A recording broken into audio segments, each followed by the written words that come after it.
저 앞에 있는 것은 OnePlus Nord 6입니다. 환영합니다. 오늘은 이 기기에서 할 수 있는 몇 가지 팁과 트릭을 보여드리겠습니다.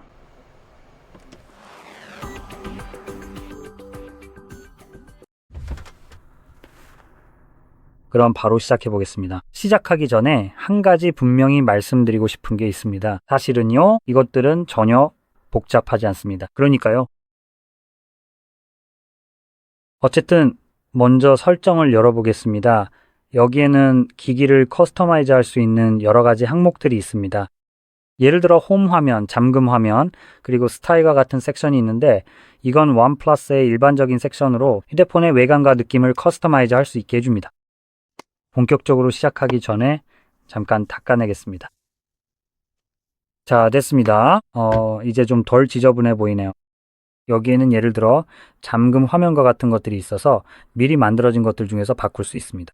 이미 포함되어 있는 것들이죠. 그리고 여기에는 이미 어느 정도 보실 수 있는 멋진 기능이 있습니다. 직접 선택할 수 있는 배경 화면에 따라 이런 효과를 볼 수 있는데 예를 들어 산이시계와 상호작용하는 것처럼 보입니다. 그래서 시계가 약간 뒤에 있는 것처럼 보이죠? 사실 이걸 탭해서 직접 변경할 수도 있습니다. 보시다시피 제가 시계를 더 많이 가리거나 덜 가리도록 위치를 조정할 수 있는데 어느 정도 시계를 너무 많이 가리게 되면 시계가 앞으로 튀어나오는 걸 볼 수 있습니다. 그리고 말씀드렸듯이 이 기능은 다른 배경화면에서도 사용할 수 있습니다. 이 배경화면에만 제한되는 것이 아닙니다. 여기서 쓸만한 게 있는지 한번 볼게요. 아마 이걸까요? 이건 좀 과한 것 같네요. 아무튼 그렇습니다. 이런 기능을 적용할 수 있습니다. 이제 위로 스와이프하면 여기에서 더 많은 옵션을 볼 수 있습니다. 항상 켜짐 디스플레이가 있어서 여기서 바로 켤 수 있고 이 안에 있는 옵션들로 커스터마이즈 할 수도 있습니다. 항상 켜짐 디스플레이에 대해 너무 길게 얘기하고 싶진 않지만 다행히도 여기에는 아이콘들도 있습니다. 아이콘을 더 다운로드하면 여기에서 표시될 것입니다. 그리고 기본적으로 기기에 내장된 꽤 괜찮은 아이콘 목록이 이미 있어서 선택할 수 있습니다. 그중 일부는 그렇게 많이 달라 보이지 않을 수도 있습니다. 예를 들어 이 두 개는 좀 비슷하죠? 아래쪽에 있는 것들은 약간 다르게 보입니다.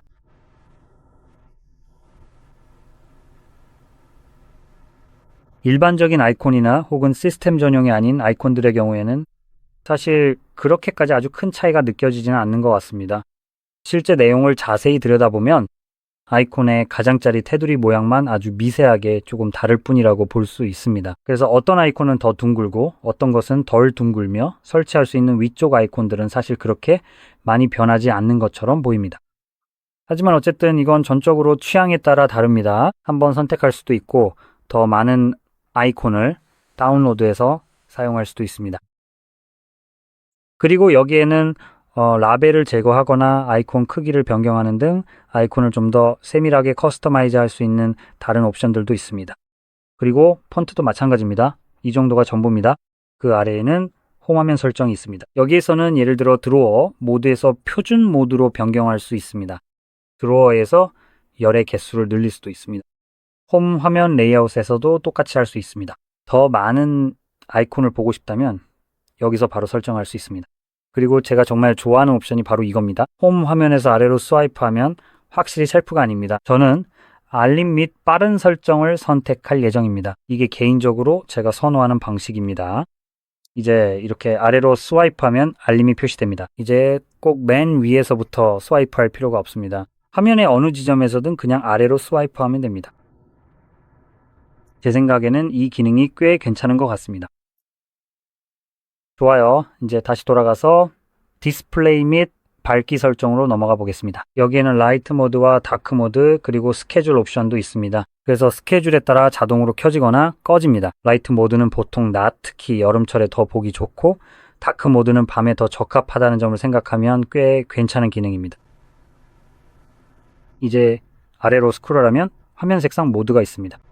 이건 기본적으로 디스플레이의 채도를 조절하는 기능입니다. 현재는 생생한 비비드로 설정되어 있습니다. 또한 내추럴과 프로 모드도 있는데 프로 모드에는 시네마틱과 브릴리언트가 포함되어 있습니다. 이 모드들은 디스플레이 P3 모드나 그 밖에 다른 모드를 사용합니다. 사실 여기서 원하는 모드를 클릭하면 이미지가 어떻게 변하는지 바로 볼 수 있습니다.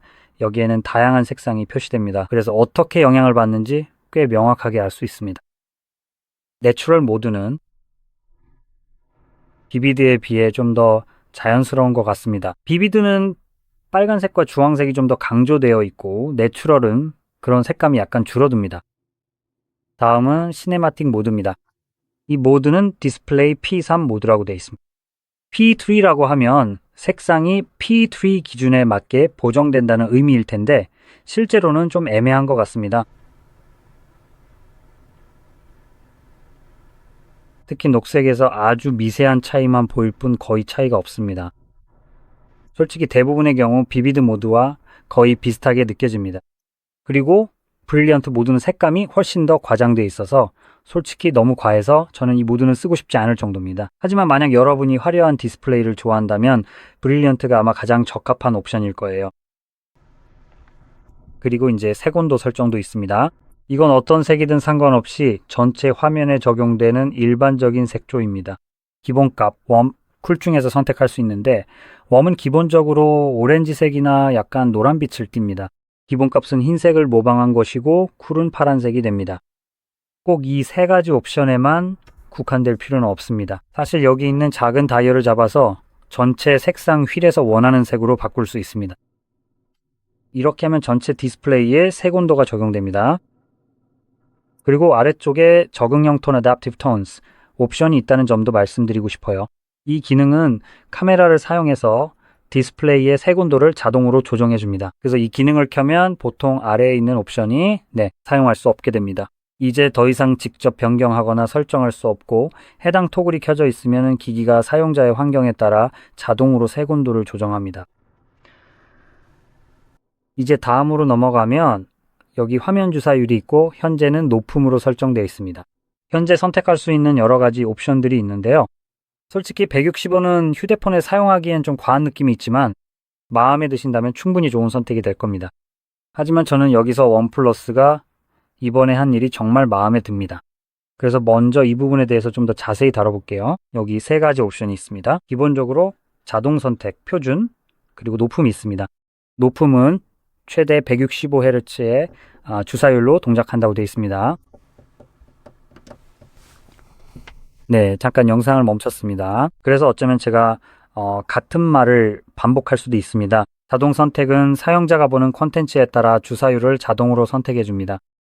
예를 들어 홈 화면에서 아무것도 하지 않을 때는 배터리 수명을 보존하기 위해 주사율이 실제로 1프레임 또는 10프레임까지 떨어집니다. 표준 모드는 최대 60프레임까지 지원하며 다른 옵션에 비해 주사율을 크게 낮추기 때문에 배터리를 훨씬 더 절약할 수 있습니다. 그리고 높은 모드는 최대 165Hz의 주사율을 사용해서 가장 부드러운 시청 경험을 제공합니다. 하지만 솔직히 말해서 저는 게이머임에도 불구하고 120과 160 사이의 차이를 거의 느끼지 못합니다. 이미 높은 주사율에서 실행되고 있기 때문이죠. 그래서 제 생각에는 이건 약간 의미가 없는 것 같습니다. 주사율이 높다는 건 그냥 숫자상으로 높아 보여서 더 좋아 보이게 하려는 것 뿐이에요. 실제로는 배터리만 더 낭비할 뿐 별다른 효과는 없습니다. 그리고 이건 대부분 홈 화면이나 그런 곳에서 사용될 가능성이 높아요. 위아래로 스크롤할 때마다 엄청나게 빠른 속도로 동작하게 됩니다.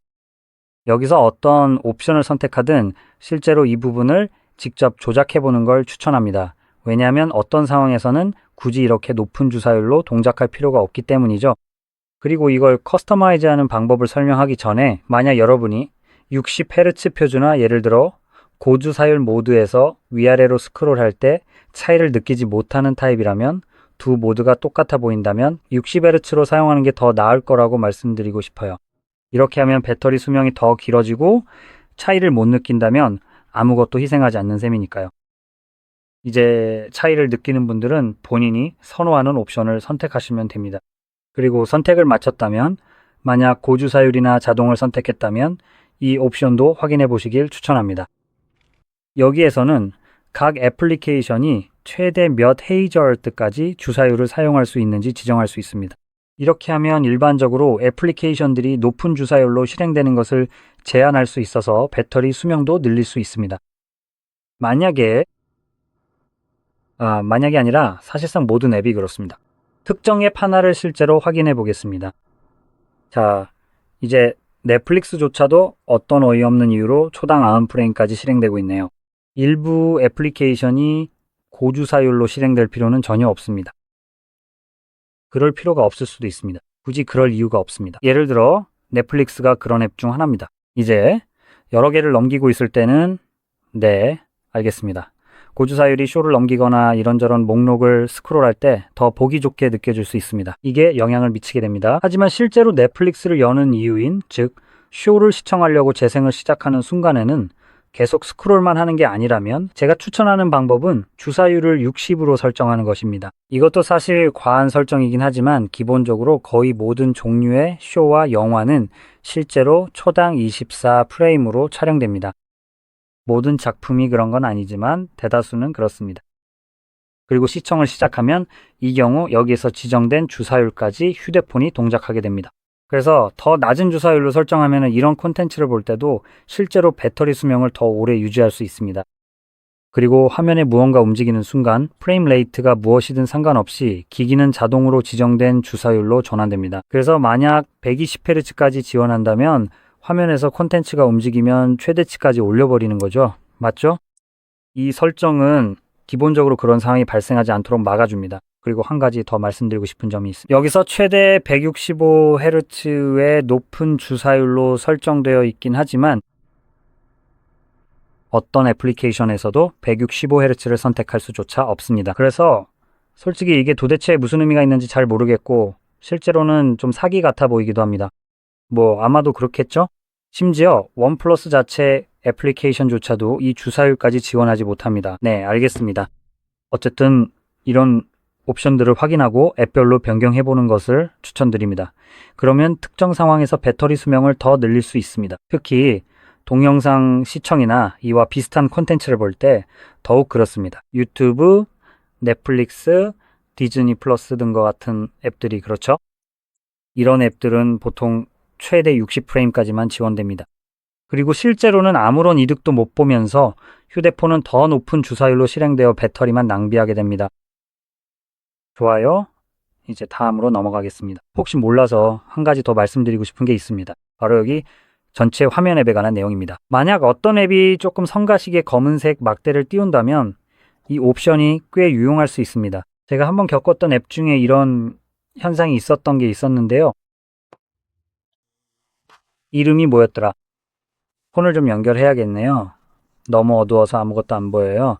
그 앱은 바로 스팀 링크였습니다. 그래서 그걸로 컴퓨터에 연결할 때 이런 식의 검은 막대가 생기더라고요. 이제 저는 스팀 링크로 화면 전체를 가득 채우고 싶어요.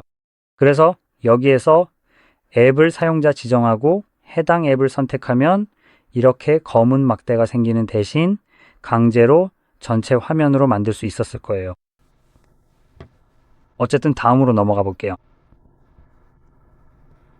알림과 빠른 설정입니다. 여기서 제가 정말 좋아하는 옵션이 있는데 바로 상태 표시줄이에요. 여기에서는 상태 표시줄에 어떤 아이콘이 보일지 지정할 수 있습니다. 이건 단순한 조정이지만 예를 들어 블루투스처럼 불필요한 요소로부터 상태 표시줄을 깔끔하게 정리할 수 있게 해줍니다. 저는 블루투스를 항상 켜두는 사람이라 굳이 그 아이콘을 볼 필요가 없어요. 일부러 꺼본 적도 없습니다. 그래서 그 아이콘이 상태 표시줄에 있는 건 그냥 공간만 차지할 뿐 아무런 의미가 없죠. 그래서 저는 그걸 끄는 걸 좋아하고 자주 쓰지만 굳이 볼 필요 없는 다른 아이콘들도 꺼둡니다. 그런 것들도 전부 꺼버릴 거예요. 알림에 관해서도 마찬가지입니다. 이 부분도 커스터마이즈 할 수 있어요. 그래서 아이콘을 보는 대신 숫자 하나만 표시할 수도 있습니다. 여기서 보시면 두 개의 아이콘이 표시되고 있죠. 설정과 이메일 알림이 있습니다. 별로 좋지 않네요. 숫자를 선택하면 원래 두 개만 볼 수 있었던 대신 7개의 알림이 있다는 걸 알 수 있습니다. 또 다른 것은 배터리 스타일입니다. 지금은 세로형의 배터리 퍼센트가 표시되어 있는데 퍼센트는 배터리 바깥에 있습니다. 원하지 않으면 이걸 꺼버릴 수도 있어요. 이렇게 하면 좀 더 깔끔해집니다. 하지만 여기에서 클릭해서 가로형으로 바꿀 수도 있습니다. 그리고 가로형에서는 배터리 퍼센트가 배터리 안에 들어가서 더 깔끔하게 보이게 할 수 있습니다. 또 루프 형태로 선택하거나 아예 배터리 표시를 숨길 수도 있습니다. 보시는 것처럼 이 섹션을 구체적으로 커스터마이징 할 수 있는 몇 가지 옵션들이 있습니다. 이제 계속해서 시스템 및 업데이트 항목 아래에 시스템 내비게이션이 있습니다. 여기에는 제스처와 버튼이 있습니다. 저는 개인적으로 제스처를 좋아해서 선택할 건데 굳이 새로 배울 필요는 없어요. 이미 어떻게 사용하는지 알고 있으니까요. 그리고 선택한 옵션에 따라 여기 있는 옵션들이 바뀝니다. 예를 들어 가이드 바를 숨길 수 있는 옵션도 있습니다. 이 바는 어디를 스와이프해야 하는지 시각적으로 알려주는 것 외에는 아무런 목적이 없습니다. 하지만 실제로는 좀 무의미한 게 뒤로 가기 제스처의 경우에도 아무것도 보이지 않지만 어디를 스와이프해야 하는지 알고 있으니까요. 그렇죠? 그래서 저는 안 씁니다. 저는 이게 그냥 쓸모없다고 생각해요. 어떻게 위로 스와이프 하는지 이미 알고 계시잖아요. 보시다시피 이렇게요. 그래서 항상 아래쪽에서 스와이프해야 합니다. 이제 게임 전용으로 오작동 방지 기능도 있습니다. 이 말은 뒤로 가려면 2번 스와이프 해야 한다는 뜻입니다. 예를 들어 게임들이 이렇게 하죠. 그래서 예를 들어 내비게이션을 하다가 가끔 모서리에서 스와이프를 하면 자동으로 게임이 닫히지 않게 해줍니다. 이런 식으로 오작동을 방지해주고 게임에만 적용할 수 있습니다. 하지만 사실상 모든 앱에 적용할 수도 있습니다. 이제 여기서 또 다른 옵션은 뒤로 가기 제스처의 민감도입니다. 그래서 민감도를 높이거나 낮출 수 있습니다. 그리고 스와이프를 시작하면 이렇게 됩니다. 이 파란 막대가 나타납니다. 이 파란 막대요. 이것은 손가락이 어디서 스와이프를 시작해서 그 영역을 벗어나야 뒤로 가기 제스처가 활성화되는지 보여줍니다. 그래서 이제 항상 이 모서리에서 제스처가 활성화되는 것을 볼 수 있습니다. 이제 민감도를 낮추면 볼 수 있습니다. 이제는 더 이상 그렇게 작동하지 않아서 아주 정확하게 해야 합니다. 이제 어떻게 설정할지는 여러분에게 달려 있습니다. 제가 스와이프하는 방식대로 설정하면 가장 낮은 민감도로 해도 전혀 불편하지 않습니다. 저는 항상 화면 바깥쪽에서부터 스와이프 하거든요. 그래서 저에게는 이게 전혀 문제가 되지 않습니다. 이제 구글에서 만든 기능이긴 하지만 제가 정말 좋아하는 옵션으로 넘어가 보겠습니다. 바로 서클 투 서치입니다. 이름과는 달리 실제로 무언가를 동그라미로 그려서 검색하는 건 아닙니다. 이름이 좀 바보 같긴 하지만 어쨌든 여기 있습니다. 그리고 또 하나 원플러스에게 칭찬을 해주고 싶은 점은 원플러스에서는 가이드바가 숨겨져 있어도 이 기능을 활성화할 수 있다는 사실입니다. 대부분의 기기에서는 할 수 없는 일입니다. 하지만 여기서는 가능합니다. 그래서 제가 이전에 보였던 가이드바를 길게 누르면 제가 꺼두긴 했지만 다시 나타납니다. 이게 여러분에게 보였는지는 잘 모르겠네요. 좀 더 가까이에서 보여드릴게요. 안 켜지네요. 됐다, 이제 됐네요. 여기 보이시죠? 가이드바가 있는 바로 그곳에 아주 작고 이상한 것들이 쭉 늘어나 있는 게 보입니다. 이렇게 하면 기능이 활성화됩니다. 이제 서클 투 서치는 혹시 모르신다면 여러 가지 사용 사례가 있습니다. 이미 알고 계시다면 이 정보는 아마 쓸모없을 테니 얼마든지 앞으로 넘기셔도 됩니다. 하지만 모르시는 분들이나 어떻게 쓰는지 알아보고 싶으신 분들은 예를 들어 사물 식별, 번역, 검색 같은 용도로 사용할 수 있습니다. 솔직히 말해서 이건 아주 기본적인 일반화이긴 하지만 저는 이 기능을 이렇게 분류할 것 같아요. 그럼 한번 눌러볼게요. 그리고 한 가지 더 사실 이 기능으로 할 수 있는 게 있는데 보통 선택할 수 없는 텍스트를 선택할 수 있다는 점입니다. 예를 들어 여기 설정 화면에서는 보통 텍스트를 선택해서 복사하거나 붙여놓을 수가 없죠. 이제는 할 수 있습니다. 그리고 이건 어떤 것이든 적용할 수 있어요. 이렇게 열려있는 사진도 마찬가지로 길게 누를 수 있습니다. 심지어 카메라를 열어서 사진을 찍지 않고 예를 들어 텍스트에 카메라를 비추기만 해도 됩니다. 시작해볼게요. 이 상자를 화면에 가져와 볼게요. 이걸 보여주기 위해 카메라를 열어보겠습니다. 원을 길게 눌러서 검색하세요. 이제 길게 누르면 활성화되는 순간 화면에 보이는 모든 것이 고정되고 확인할 수 있습니다. 이제 여기에서 텍스트를 선택할 수 있습니다. 이건 사진이거나 아니면 사진조차 아닙니다. 이건 카메라에 보였던 이미지일 뿐이고 사진을 찍지도 않았기 때문에 이걸 닫는 순간 사라지는 걸 볼 수 있습니다. 이미지를 찍은 적이 없으니까요. 그래서 무언가를 검색하거나 복사해서 붙여넣기 할 때 정말 유용합니다. 그리고 또 이건 아니고요. 좋아요. 이제 됐네요. 이건 정말 잘 될 거예요. 여기 KB02SIM이 있는데 박스 뒷면을 보면 이 부분을 제외하고는 영어가 아닌 다양한 언어의 텍스트가 많이 있습니다. 그래서 저는 이걸 다시 잡고 다시 길게 누른 다음 원을 그려서 검색할 수 있습니다. 화면이 멈춥니다. 그리고 이제 선택하는 대신 바로 여기에서 클릭할 수 있습니다. 이제는 언어를 따로 지정할 필요도 없습니다. 여기에는 두 가지 다른 언어가 보이고 있습니다. 두 언어 모두 번역되었고 단순히 번역만 한 것이 아니라 원래 텍스트가 있던 자리에 정확하게 번역된 내용을 덮어 씌워서 교체해 줬어요. 그래서 이제 전부 영어로 바뀌었고 꽤 훌륭하게 해내고 있다고 인정해야 할 것 같아요. 그렇죠? 이게 바로 정말 좋은 활용 사례라고 할 수 있겠네요. 그리고 여기서도 아마 보셨겠지만 음악 감지 기능도 있습니다. 그래서 음악이 재생되고 있다면 언제든지 이 기능을 활성화할 수 있습니다. 이걸 클릭하면은 재생 중인 음악을 듣기 시작해요. 기본적으로 샤잠처럼 작동합니다. 하지만 이제는 이 기능이 휴대폰에 내장되어 있어서 샤잠이 필요 없어요. 그런데 실제로 이 노래들을 따로 저장해서 나중에 다시 들을 수 있게 해주는지는 잘 모르겠어요. 사실 저도 이 기능을 직접 써본 적은 없습니다. 솔직히 말해서요. 그게 한 가지고요. 그리고 또 한 가지는 당연히 검색 기능입니다. 그러면 시계를 한번 벗어볼게요. 여기 제 시계가 있습니다. 그냥 평범한 시계예요. 스마트워치는 아니지만 아마 보시면 브랜드 정도는 알 수 있겠죠? 타임맥스입니다. 하지만 사실 겉으로 봐서는 그 정도밖에 알 수 없죠. 시간, 요일, 날짜를 알려준다는 것 외에는 딱히 특별한 게 없습니다. 아마 자세히 보면 몇 가지를 더 볼 수 있을 거예요. 자, 잠깐만요. 됐네요. 워터벨이 오토매틱이라는 것도 볼 수 있습니다. 그러니까 사실상 알 수 있는 건 이게 전부예요. 실제로 이걸 사고 싶다고 해도 이게 정확히 뭔지 잘 모를 수 있죠. 제가 할 수 있는 건 그냥 이걸 집는 거예요. 이제 조명을 좀 더 켜볼게요. 카메라로 보면 이게 너무 어둡게 나오고 솔직히 좀 별로로 보이거든요.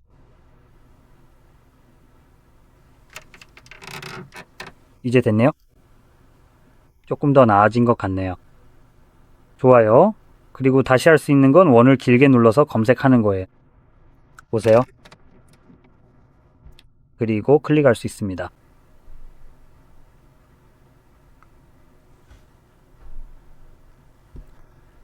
이제 정확한 걸 찾았나요?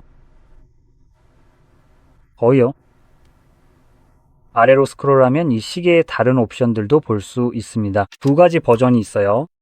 사실 이런 상황과 같은 경우에는 카메라의 화질이 그다지 좋지 못한 편이라서 사용하시기에 다소 불편함이 있을 수 있습니다. 그래서 대부분은 거의 정확하게 맞는 것을 잘 찾아낸 것이 아닐까 싶습니다. 이게 거의 그거랑 비슷한데 벨트만 다르네요. 한번 볼게요. 모델 번호를 빨리 확인해 볼게요. 대체 어디 있지? 아, 여기 있네요. 24,800? 아니네요.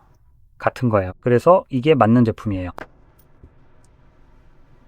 자, 여기 사진을 보면은 벨트가 아주 어두운 색으로 나왔는데 실제로는 이게 갈색이죠. 하지만 모델명으로 보면 이게 맞고 기술적으로도 갈색이라고 할 수 있겠네요.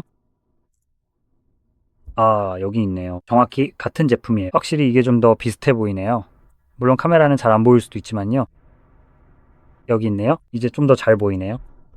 그래서 말씀드린 것처럼 초록색이랑 검정색 두 가지 옵션이 있어요. 그리고 실제로 시계를 손에 들고 모델 번호를 확인할 수 없다면 이게 도대체 뭔지 알아내는 건 아마 거의 불가능할 거예요. 맞아요. 타임엑스는 정말 어마어마하게 많은 시계 모델이 있어서 하나를 찾는 게 꽤 어려울 수 있어요. 특히 더 이상 생산되지 않는 모델이라면 더더욱 그렇죠.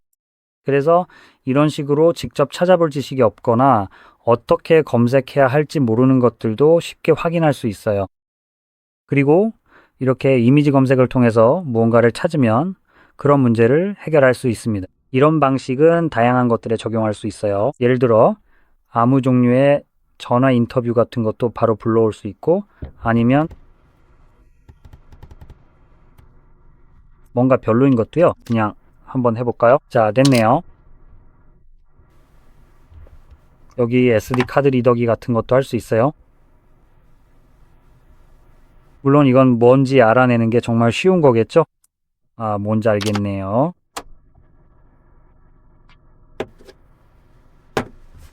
배터리팩이에요. 카메라용 배터리팩이죠. 지금 제가 쓰고 있는 카메라용이긴 한데 사실 필요하진 않아요. 그리고 이걸 뒤집어 보면 각도만으로도 인식하는지 볼 수 있어요.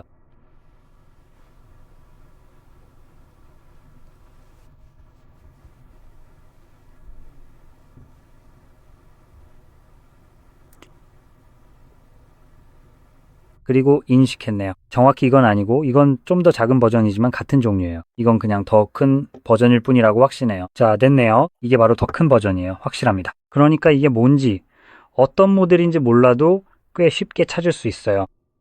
그래서 이런 용도에는 정말 훌륭해요. 다양한 상황이나 일반적으로도요.